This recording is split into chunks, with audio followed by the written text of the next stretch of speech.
আমার প্রিয় পরিবার সবাইকে জানাই অনেক অনেক ভালোবাসা। তার সাথে দেশ এবং দেশের বাইরে প্রত্যেকটা মানুষের জন্য রইল অন্তর থেকে ভালোবাসা। এখন টাইম ওই 8:45 মতন বাজে, তাই শুভ সন্ধ্যা বলতে পারলাম না। আর আজকে হচ্ছে বৃহস্পতিবার একটা ব্লগ গেছে, এটা রাত্রির থেকে শুরু করেছিলাম। আর দাদাভাইকে এইভাবে না আগেও মালিশ করে দিতে হতো মাথায় যদি ম্যাসাজ করে দিই তবেও ঘুমাতো।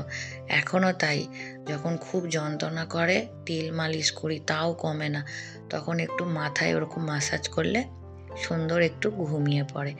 তা সেটাই করছি, প্রায় অনেকক্ষণই হয়ে গেল মাথায় ম্যাসাজ করছি, কিন্তু ঘুমায়নি। তোমাদের দাদাভাই কিন্তু জেগে আছে। কেন এত যন্ত্রণা করছে? ওষুধ দিচ্ছি না জানো তো, কারণ খাবার ঠিক মতন খাচ্ছে না। ওষুধ তাই জন্য কোনো ব্যথার ওষুধই দিচ্ছি না, শুধু মাঝে মধ্যে বমির ওষুধ একটা করে দিচ্ছি খুব দরকার পড়লে। আর আজ জানো তো আলতা পরেছিলাম, আগে প্রত্যেক বৃহস্পতিবার পরতাম আলতা, সিঁদুর, নেল পলিশ এগুলো পরে সাজুগুজু করে থাকতে আমার খুব ভালো লাগতো। আমি এইভাবে কখনো থাকিনি, আমাকে যারা আগে দেখেছে আমি সব সময় একটু সিঁদুর, আলতা, টিপ এইরকম পরে সুন্দরভাবে থাকতেই পছন্দ করতাম। তা এখন আর সেগুলো করতে পারি না, সময়ও পাই না, মনেরও ইচ্ছা চলে গেছে। এটা শুক্রবার জানো তো, এটা কি জানো? পিমলাস পাতার জল। পিমলাস পাতা এক এরকম মগের জলে, জামবাটির জলে ভিজিয়ে চলে গিয়েছিলাম বাথরুমে। এসে ওটাকে বেশ অনেকক্ষণ থেকে চটকাতে মিচড়ি দিয়ে, আর এইটা হচ্ছে পিমলাস পাতা।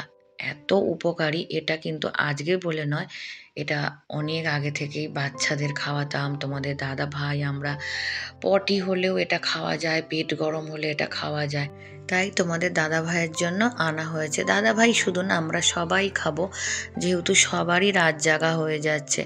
আর সাথে কুলেখাড়াটাও রস করে দেব। আর এখানে দেখো, আমার কিন্তু সকালে ঠাকুর সেবা করা হয়ে গেছে। আর তারপরে অর্ধেক কাজ সেরে আমি চলে গিয়েছিলাম। আর দাদা ভাইয়ের অনেক কাজ থাকে তো, সেগুলো করে একেবারে চান করে চলে আসি। আর এটা কি পাতা জানো? অরহর পাতা।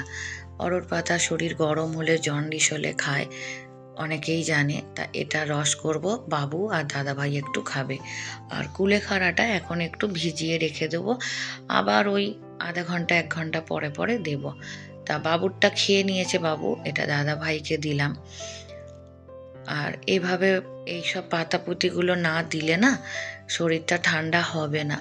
আর আমি তো আয়ুর্বেদিক ডাক্তারের ওষুধ খাওয়াতাম দাদাভাইকে আগে, তোমরা অনেকেই জানো যারা প্রথম থেকে আমার ব্লগ দেখছো। তো এই পাতাগুলো কিন্তু দাদা ভাইয়ের জন্য খাওয়ানোই হতো। অরহর পাতা, কুলেখাড়া, থানকুনি এগুলো খুব ভালো শরীরের জন্য। তা দেখো এইভাবে আজকে রস করেছি, কিন্তু খাইনি, করেছি সবই। আর এখানে দেখো ডালিয়া সব রকম সবজি দিয়ে শুধু নুন দিয়ে সিদ্ধ করেছি, কোনো বাটারও দিইনি, কারণ কোনো গন্ধই নিতে পারছে না। যেই নিয়ে গেলাম খাবো না বলে দিল, গাজরের গন্ধ নিতে পারছি না, নিলই না মুখে, গন্ধটাতেই বলে দিল খাবো না। আর এখানে আমাদের বসিয়েছি ভাত। আর এটা হচ্ছে আখের রস, আনানো হয়েছে সকালে, গতকালও আনানো হয়েছিল আখের রস, কিন্তু বলে আখের রসটা নাকি গন্ধ, খাবো না। তা এখন সব কিছুই ওরকম বলে, এটা গন্ধ, ওটা এই, ওটা ওই, খাবো না, কিন্তু বানাচ্ছি সব কিছুই। তা ওটা তো খেলো না ডালিয়াটা, এটা হচ্ছে একটুখানি চিড়ে, দই আর কলা, তাও একটুখানি খেয়ে বললো রেখে দাও। আর রেখে দিলে খাবার তো নষ্ট হয়ে যায়, বলো, থাকে?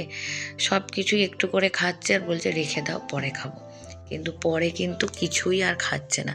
আর এখানে দেখো ডালিয়াটা কিন্তু টিফিন বক্সে ভরলাম, মায়ের জন্য পাঠাবো, কারণ কেউ খাবে না, খেতে চায় না, আমাদের কারোর খাবার ইচ্ছাই চলে গেছে। দাদা ভাই খায় না, আমাদেরও খুব একটা খেতে ভালো লাগে না কিছু।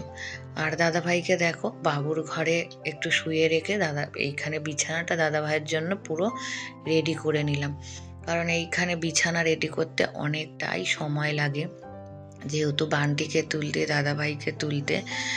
তা দাদা ভাইকে বললাম যে চলো ওই ঘরে আগে হুইল চেয়ারে করে দিয়ে আসলাম, দিয়ে তারপর কিন্তু বিছানাটা করলাম। আর এই দেখো শুয়ে পড়েছে। তা দাদাভাইকে এখনো গা মোছানো হয়নি, গা মোছাবো বলছে, আমি বসতে পারছি না, একটু শোবো, তারপর ঘা মুছবো।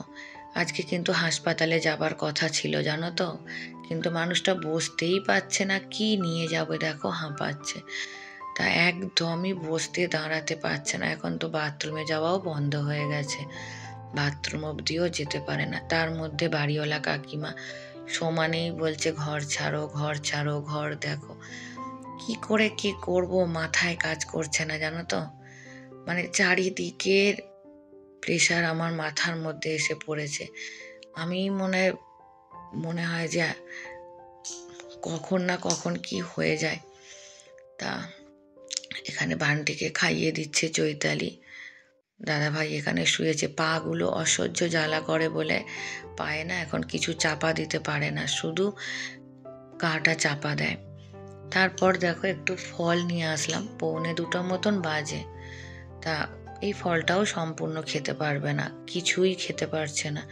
তার আগে দেখো এতটাই কোমরের যন্ত্রণা, এই কোমরটা মালিশ করে দিতে হয় সব সময়, কারণ এইভাবে শুয়ে থাকে তো অসহ্য কোমরের যন্ত্রণা। তা ফলটাও নিয়ে অনেকক্ষণ থেকে ভোলালাম, একটুখানি খেয়েছে। আর এই দেখো সব সময় বমির গামলা এরকম নিয়ে বসে থাকতে হয়, কখন না কখন মানে বমি করবে। তা বমি তো হয় না, কি হয় বলো তো, ওই কষ্টটা শুধু বারবার ওকল ওঠে। হয় মাঝে মাঝে হয়, আবার মাঝে মাঝে ওই কিছু খেলেই গাটা একটু গুলিয়ে ওঠে, তাই জন্যেই ওটাকে একদম সামনেই রাখতে হয়। তা একটা অসুস্থর বাড়িতে যেটুকু হয় সেটুকুই তোমাদের দেখালাম। হাসপাতালে কবে নিয়ে যেতে পারবো জানি না। আর হাসপাতালগুলোতে যে যাব, যে বমি হচ্ছে বলবো, বমির ওষুধ দিয়ে দেবে, আর কিছুই না। কিন্তু বমির ওষুধে তো এই বমি কমছেই না। তারপর দেখো চৈতালিটা যেই বেরোলো এরকম মুষল ধারায় বৃষ্টি এসছে। তা একটু চলো বাইরে বৃষ্টিটা তোমাদের দেখিয়ে আনি। ওয়েদারটা হয়তো ঠান্ডা হয়ে গেল, এবার ওয়েদারটা যখন ঠান্ডা হলো দাদা ভাইয়ের আরও যন্ত্রণা শুরু হয়ে যাবে, পায়ের যন্ত্রণা, সারা শরীরের যন্ত্রণা। আর কেউ যখন চলে যায় না, আমার যেন এত একা মনে হয়, বিশেষ করে চৈতালি যখন আসে, বাবু থাকে তবু ভালো লাগে। আর আগে ওদের ওপাশটা ঘেরা ছিল না তো, বাচ্চারা এদিক দিয়ে পড়তে যেত, লোকজন যেত, কুকুরগুলো চেঁচাতো, তবু মনে হতো বাস করছি একটা কোথাও। এখন তো মনে হয় যেন ভূতের বাড়িতে পড়ে আছি, যেন মনে হয় বাড়িটাই গিলে খেতে আসছে, কারণ লোকজনের যাতায়াত তো টোটালি বন্ধ হয়ে গেছে। এবার লোকজন গেলে কুকুরগুলো চেঁচাবে, লোকজন যখন যায় না কুকুরগুলোও চেঁচায় না। আর চৈতালি যখন থাকে তবু ভালো লাগে, তা না হলে চলে গেলে পুরো একাকিত্ব ঘিরে ধরে। আর এই একাকিত্বকে আমার ভীষণ ভয় লাগে। আর এই দেখো এতটুকুই খাওয়াতে পারলাম প্রায় 1 ঘন্টা ধরে বসে বসে, এখন বলছে আমার গা গোলাচ্ছে। এটা সন্ধেবেলায়, দুপুরবেলা না একটু ঘুমিয়ে পড়েছিলাম আজকে। ঘুম থেকে উঠেই আগে ওকে এটা করে দিলাম, তারপর কিন্তু সন্ধ্যা দিতে যাব। আর আগে না সবাই ফোন করতো, এখন ইদানিং খুব কম মানুষই ফোন করে, তাও কখনো আমি তুলতেও পারি না কাজে থাকলে। তা আগে তো সবাই ফোন করতো, তাও কথা বলতাম। আর এখন সবাই ভাবে নিতুদি হয়তো ব্যস্ত, তারপর হয়তো মনও আমার ভালো থাকে না, সেই কারণেই ঝট করে আর এখন কেউ ফোন করে না। আর এখানে দাদাভাই দেখাচ্ছে, দেখো মানা আমার পেটটা কতটা ফুলে গেছে, কি খাবো। সকাল থেকে পটি, টয়লেট সব বন্ধ হয়ে গেছে। কাল তো 3বার পটি ফেলে এসেছিলাম, আজ তো সেই ভোরবেলায় 6:30টার সময় একবার ফেলে এসেছি। আর তারপর থেকে কোনো টয়লেটও নয়, পটিও নয়, টয়লেট তো করেই নি। আর দেখো দাদাভাইকে দিয়ে এসে আবার কিন্তু সন্ধ্যাবেলায় চলে আসলাম ঠাকুর ঘরে সন্ধ্যা দিতে। আর আমার ঠাকুরের জপ করাও থাকে। আর তার আগেই বাবুর বিছানাটা কিন্তু গুছিয়ে নিয়েছিলাম। আর বাইরেটা দেখেছো পুরো অন্ধকার, কেউ নেই। আর এখনই মিকি চেঁচাচ্ছিল কেন জানো, চৈতালি আসলো। এখন ওই সন্ধেবেলায় 7, 7:30 এরকম বাজে আমি ভয়েসটা দিচ্ছি। দাদাভাইকে চা দিয়েছিলাম, ইনশিওর দিয়েছিলাম, অনেক দিন পর দিলাম ইনশিওর। ভয়ও লাগছে যে পেটটা আরও না ফেপে যায়। তা মুড়িটাও খেতে পারেনি, চাটাও খেতে পারেনি। তা এইভাবে জানি না আর কতদিন চলবে। তা আমি আপ্রাণ চেষ্টা করব আমি যেন সুস্থ করে তুলতে পারি। আমি নয়, ভগবান যেন তোমাদের দাদাভাইকে সুস্থ করে তোলেন, এই কামনাই সব সময় করি। তোমরা সবাই ভালো থেকো, সুস্থ থেকো, সাবধানে থেকো।